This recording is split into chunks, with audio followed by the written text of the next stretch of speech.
Részt vettünk a TSMT modell tudásmegújító tanúsítási rendszerében. A TSMT terapeutáknak 5 évente kötelezően meg kell újítaniuk tudásukat. Mi a Longit, vagyis a longitudinális komplex vizsgálati tudásunkat frissítettük. Ezért találhattok meg minket a www.tsmtmodel.hu/terapeuta kereső oldalon. De mi is a LongiKit, vagyis a longitudinális komplex vizsgálat? Neuroszenzomotoros teszt 3 hónapos kortól 12 éves korig.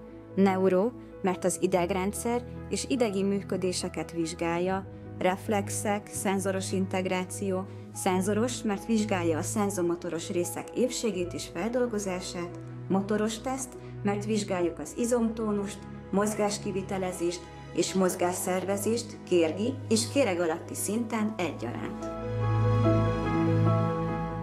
A vizsgálat során számszerűsítjük az idegrendszer érettségét, a motoros területeket, ami nagy és finom mozgásból áll, a nyelvi területet, pszichés-szociális területet, bilaterális motoros működést, személyzeti, izomtónus és tartásvizsgálati részek eredményeit. A vizsgálat felvétele után hosszas háttérmunka következik, és ezután kapják készhez a szülők az eredménylapot. 2025. március 1-től már csak az LTS rendszerébe felvitt és a pontozórendszer által kiszámolt, kördiagramos, rendkívül részletes, százalékos és szöveges eredményt adunk.